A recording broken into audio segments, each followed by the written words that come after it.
Hey, welcome to Pros and Cons. We're live. We thought we were live for a little bit here. And apparently, due to technical difficulties on my side, we weren't. So, we're just going to kind of dip into it. Basically, we've been talking about the episode here. The general consensus was that the episode was good, that they're using nostalgia bait as a necessary evil to rebuild the franchise, essentially. That's my theory. I don't think you're wrong. I think my statement on that was that, while I don't really want them to just keep our expectations were so subverted for seasons 1 and 2 that it's nice to have like real track, even if they're just like, oh, remember this, I just want Trackman, like real Trek, and so I'm pretty happy with that.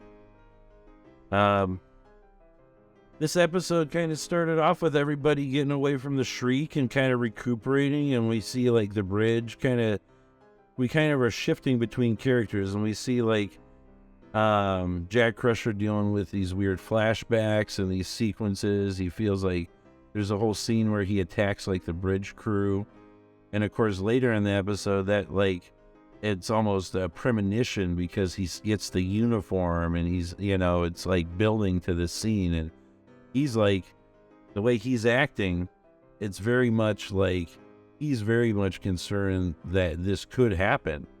It's almost like there's even a scene where, because eventually here after the Intrepid shows up and they start like beaming crew over. All right, so when they beam the crew from the Enterprise or from the Titans, I know, from the Titan over to the Intrepid.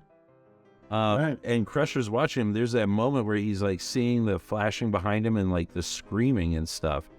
And I'm wondering, my kind of conspiracy thinking on that was, I'm curious if we're going to find out that they're talking about how are the changelings fooling the blood sensors and the imaging scanners, and why are they able to retain shape after they're killed when they should just like turn to liquid, and the bodies are only liquefying after like intense like autopsies, you know what I mean? And so I'm just wondering like if they're doing something with the transporters and Starfleet personnel, some kind of replacement, like mixing some changeling DNA in with people or something. I don't know how it's going to play out, but I thought it was interesting that Ro was intentionally avoiding the transporters. At first, that was kind of set up as like, oh, the changelings don't want to be scanned when they're being transported, right? But Ro was the one who was like, I'm not using the transporters. I don't trust the transporters. And that's the line that kind of made me think, in combination with like the screaming crew from Crusher's perspective, that there's some kind of connection with the transporters, because they were immediately like, oh, we got to start transporting the crew from the Intrepid over here. And so I don't know. We'll see if that like develops into anything or not. That's an interesting thought. I didn't think of that at all. That's a great catch, actually. I think you're onto something with that one. I'm curious. I was going to say those two pieces to me, along with the whole thing with Ro using the show, it kind of seems like there could be something there. I like Shaw. We talked about it before we had problems, but I think it can't be said enough that Shaw is a highlight this season. I really do enjoy him. He was kind of going back to his pompous, douchey self when he thought he had gotten through everything and he was going to be able to ship Picard and Riker off. I like that he gave Seven the option if she wanted to be reinstated or not. Reinstated. I love when Picard said, I am relieved, and I felt like Picard or Dot took a huge breath and was like, you stand relieved, like thank God. Oh, but then he wouldn't know that he's stuck with for a little bit longer. Right. Man, we haven't mentioned it since we started re-recording here, but I think it needs to be said. I like the ready room scene with all of them and with Riker and Shaw and Picard and the transfer of command back to Shaw. And then the mentioning, I thought was a key plot point. I thought they slid it in pretty good there, because I was curious about, like, when personnel are onboarded to a ship, they go through an imaging scanner since the Dominion War. And so that's a nice little callback and a little bit of, like, lore, you know, and because I was curious, like, and like you said, I think you said specifically, it makes sense. Yeah. And then, you know, when the two concurrent scenes with, like, the testing of the changeling blood, when Crusher is doing the autopsy, right, with Ro, like, cutting her hand, you're like, oh, like they're just setting her up to be a changeling. And of course, you know, that turned out not to be true. Well, and then her move to pull Picard into the holodeck, that was done well too, like sending the security. It was done very well to kind of really throw shade at Ro. I had a note, like, Picard was mad at Ro Lauren over the treason and everything, and I thought he was maybe a little overly mad or anything, but, you know, I guess, I thought the scene was pretty good, and ultimately it paid off pretty good, and the characters got back to where I would like to see them. And I guess I'll have to go back and watch the episode where she leaves and really see how that played out, because I feel like at that time, you know, Picard wasn't super freaked out, or, you know, I don't know. It seems like it was closer to Riker. Yeah, during that series episodes than hard. But, you know, yeah, it makes me want to go back and watch and then kind of compare and contrast between them just to really see how it lines up. It might line up well. I don't know. I did like the whole scene with Ro, and I liked Ro a lot from TNG, and so I like having her back. Even you know, it's a temporary, you know, with the everything going down. Very interesting quote though when she was talking with Picard. That I wanted to quote. She said, "Blind faith in any institution does not make you honorable." I thought that was an interesting quote to kind of push forward the message that Starfleet and the Federation, and kind of Starfleet is kind of the Federation, one and the same in a lot of ways, are, because the theme through this whole series has been Starfleet being Picard's only family, and I never knew I had a kid, and Starfleet. At the same time, it's like Starfleet bad, and, you know, Starfleet evil, and the dark side of Starfleet. Everyone that he's run into to, like, reconcile with and come up, you know, over the last 30 years has been, like, not all cracked up when it's supposed to be, you know. Yeah. Which, I think it's like a theme that the new Trek is trying to push forward, that, you know, Starfleet's not as great as it should be. Which is okay, I'm fine. But, like, you know, it's... Do you think there's a veiled message to the fandom? I might be going deep into this, but that was kind of one of my little... I think it's more a factor of modern television production, and just everything tends to be darker, you know? Yeah. And it's sinister this, and, you know, but,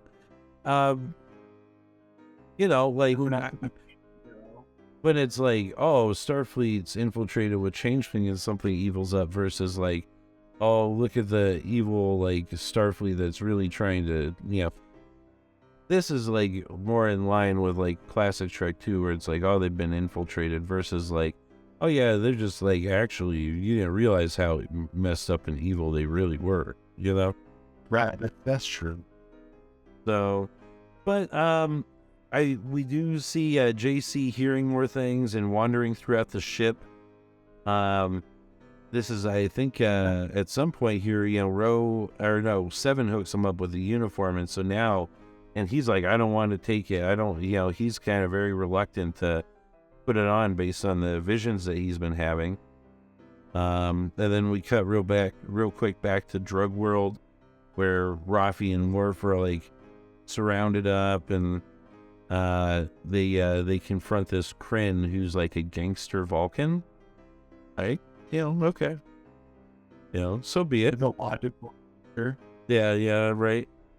And it goes back to the med bay, and it's more of Beverly doing the tests and talking about how, like, it's weird that these shapeshifters aren't liquefying when they die. They're, like, retaining their shape, and they could pass blood tests. And it shows her, like, dissecting one of them and pulling the organs out, and then they liquefy. And so it's like she says something about, it goes back to Rowan Picard, back and forth, and he goes back to her, and she says, it's evolution. And then she, like, pages Rowan Picard, and Picard does that whole, excuse me, it's a urgent private medical matter, a matter, and turns to read the on the giant screen. Very, very, very concealed there. But she warns him, don't trust anybody, and that's when he's like, well, let's go look at these records. And she's like, let's go into the holodeck. And you're like, uh-oh, this is going to be problematic, And then she's still kind of out of character. He pulls the phaser on Picard. Picard pulls Guinan's phaser on her. And they have this whole heart-to-heart. And it's actually, I thought it was a pretty good scene overall. And it's intercut with Raffi and Worf having to fight each other to the death. And, dude, bro. I was so... Yeah, Worf hinted it. He said the lines from earlier where he's like, TK just tuned in. Thanks for watching, TK. Yeah, he's like, oh, yeah, we have sacrifice. And it's like, okay, so he's like sending her a coded message. And obviously he's like going to let her take him out or whatever. And I think my note is Raffi versus Worf. And I'm like, oh, man, if Worf doesn't get Raffi, I'm going to be really disappointed. And then it says dead Worf, ? Unlikely. I wrote immediate reaction because I had that in my mind, but I put immediate reaction. If Raffi kills Worf, I riot. I was gonna say if they really just had Raffi kill Worf, it's over, bro. It's over. It's over. They've lost everyone. So we go back, more Rowan Picard, and we get back, and it says Worf crushes. Because of course he's not really dead. He uses secret K-less techniques to stop his heart. To fool the gangsters. And then when they were dragging him off, he like just slayed them all. I like him. I mean, the way they've written Worf with his lines, it's just so Worf-like how he's talking.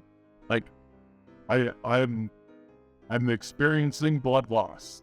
We don't have the time. Just such a Worfian type of line. Like, there was a good Worf interrogation. Yeah, he's like, well, logically you can't hurt me, or and she's like, yeah, but my buddy's about to like die, so we really don't have that much time. Have you taken his distress into account? But I had a question too. Like, do you buy this Vulcan gangster as someone nefarious enough to like break into the Daystrom Institute? Well, I guess I don't know. I thought the question was, did you buy this Vulcan gangster? And I said no. Yes. No. Yeah. Well, come on. Yeah. They've already done the Romulan. Remember, they already had the Romulan guy's head cut off, so they had to mix it up a little bit and be a little different. And he just had a chip. He just used a chip or something. I don't know. We'll see. I'm curious about this Daystrom AI.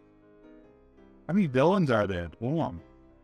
Right, we haven't even seen Moriarty or War yet, and we know they're coming because we've seen them in the previews. And we haven't seen Geordi yet, and I think we're halfway through the season, right? Yeah, 5. So then I've got Royo is rolling out, and then Dash posted, and then I'm sad. I wrote down heroic death. Yeah, she took out full damage to the cell. I was watching on a 4K TV, and dude, I kind of hate 4K, dude. I don't like it. I don't like 4K. I'd much rather watch on a standard definition TV, the like CG in particular. And I was, all right, so the scenes with Worf and Raffi, the way they were shot and the camera movement with it in HD, dude, it looks cheap. It looked much better on my standard def television last week when I was watching. But At the end, I did like the sequence. I like seeing a lot of the cool ship graphics. I am sad Ro is gone, but I'm glad that they at least brought her back and she's setting him on the right path. So, I mean, aside from the next gen crew, they brought back Ro. They're gonna bring back a Data or more variant before possibly. Like They've mentioned Janeway. They gave a shout out to Odo. what kind of other characters do you think they're gonna bring into it? Like for a little one shot? I don't know, dude. I feel like I don't know. And of course, people are like, oh, they're overdue. I don't care, man. Bring back all of the guys, man. I'd like to see somebody from DS9 make an appearance. Who's like from DS9 that you want to see? I'd like to see Bashir, maybe, or like O'Brien. Or O'Brien has dudes too. I don't know how they would do it since she's not Starfleet, but I wouldn't mind seeing Kira. Heck, bring them all back, man. Make it a reunion special. I don't care. Give us all the member berries. Keep it coming. Yeah, I was thinking that too. I was like, I mean, if they're bringing back these like one-off characters, they gotta bring some. So I've seen people suggesting we get a Captain Shaw 7 series with the Titan. I'd watch it. Oh hell yeah! Yeah, I'd watch that all day. You bet. I like Shaw a lot. I like 7 a lot.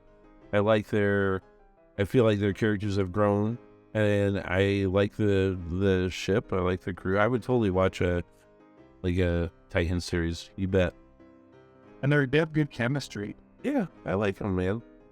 Now my next note is Crusher zapped 4 changelings.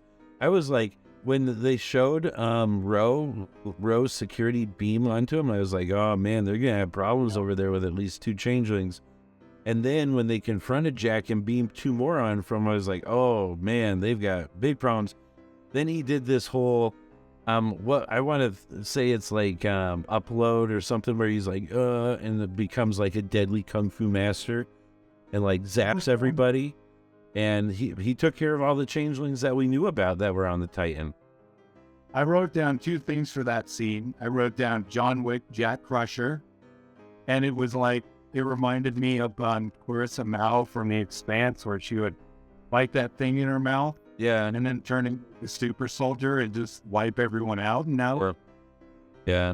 But he just, I mean, that was like John Wick style. Just, I'm trying to think. There's like a movie, I want to say there's Upload is one where he's got a computer chip that makes him a kung fu master. But there's one too where he like blacks out.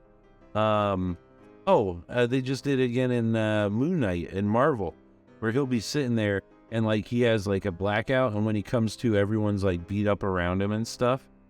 And it felt like that. Like Jack wasn't even really cognizant of what he was doing. He was kind of on autopilot, it seemed like. Right. Very good autopilot. Yeah. Worf connects with Picard, and asks where Ro is, but now Worf's hooked up to Picard, and of course now, I don't know, Raffi and Picard have history, so they should all be able to figure it out.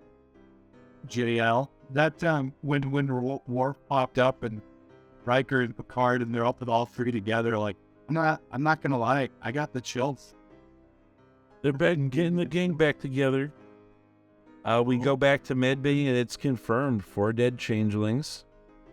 We get Shaw in there, and he starts heading out, and then finally we get Jack telling his mom, I don't think I'm okay. Something's wrong. He told her he didn't even realize they were all changelings when he zapped them all. Now, that said, 2 of them, like, did they do changeling stuff in front of them? I guess they didn't. They pulled on it. Yeah. I mean, they drew on. What else are you gonna do? Yeah. So we'll see where it goes, but that was kind of where it left us off. Well, he's been a target the whole time, so he has to expect someone's coming. Well, it's obviously the changelings are chasing him, so what's his connection to the changelings? We've seen his eyes all weird. Is he really Picard's son? Did Beverly decide to take Picard DNA and mix it with changeling DNA to make a Picard golem? Is there a new, like, is there a junior Picard Golem in addition to real Picard Golem? I hope not. Like, that would, Like, why? they've already destroyed Beverly, so, why not take it all the way? Why would she do it though? What's her motivation? Dude, get posters. Could never be with. He could never. Oh, thanks. He could never be. She could never be with Picard, so she created a weird Picard changeling kid. Wow. You know. That's been the roughest part of this series. We'll see where it ends up going. So, I'm the only character I feel like that's been kind of butchered and destroyed yeah. so far. Like her, I when she was doing the dissection, I'm like, okay, this is Dr. Crusher. But anytime she's not a doctor, you're like, what the frick is going on with this carrot? Like, we just. Well, I think we'll find out. We'll see where it goes. Yeah, overall, this one, I guess, will be a fairly quick wrap up just because, we had some technical difficulties there. And I had to babysit. And so I watched this while babysitting tonight. But overall, all right, let's do this. On a scale 1 to 10, where do you put this episode's, where does it sit? I give it like an 8, 9. I don't really have any problems with it. It was exciting. It had good action. It was enjoyable. It deepened the mystery. Like 10 being inner light level. Oh, I mean, like, just on a scale 1 to 10. Like, I'm going to give the first seasons of Picard 1 and 2, like, low 3s at best. At best. I'll give this an episode like a 7. 7, 8, yeah, it's good. Good Star Trek, nothing amazing, not anything like groundbreaking, but a good story, a good piece in the story, a good stepping stone, getting us to some interesting information, and we did have some good character moments, I thought, I liked it. Yeah. That's kind of all I have on this episode. Yeah. I was going to throw out promo for our newest Trek 101 on 7 of 9. It's up right now. It's doing pretty well. So, doing a nice character study of 7 of 9. Check that out. Got some good debate and conversation in the comments section. Yeah. We're working through and getting caught up with all the comments. Some of them are longer and require us to take a little bit more time to actually respond in an intelligent manner. So if you haven't gotten a response yet, because we're actually pondering how best to respond to said question in an intelligent fashion. So we really appreciate all the engagement and all the new subscribers. And sure, we're doing 20 subscribers. Yeah, 25 actually. And then this week we'll just see what we get. But we got some more content coming down the pipeline. As always, check the description for our links. Captain's Carbon County Museum channel is blowing up, so as everything has history. Make sure you drop it. You saw it. Everything has history is going wild right now. So awesome. I'm close. I've got almost 700 subscribers. I'm trying to get to 1,000. So if you haven't checked out Everything Has History, and you want to hear me ramble on about history like I ramble on about Star Trek, head over there and check that out. Awesome. And we'll see if we'll do a test, but I think the audio has been pretty good this whole one. But if we find any issues, we'll do a cleanup episode and post it badly.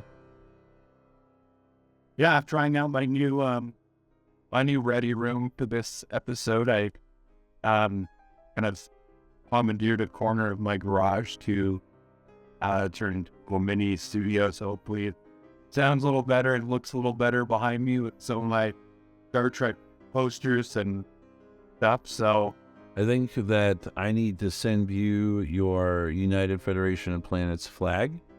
I also have 2 or 3 Star Trek comics to send up to you. And it would get you, honestly, we'll get your studio padded out a little better and keep growing. Definitely. All right. Always a pleasure, Captain. Thank you, everybody, for tuning in. We're going to cut to the outro here, and we will see you next week.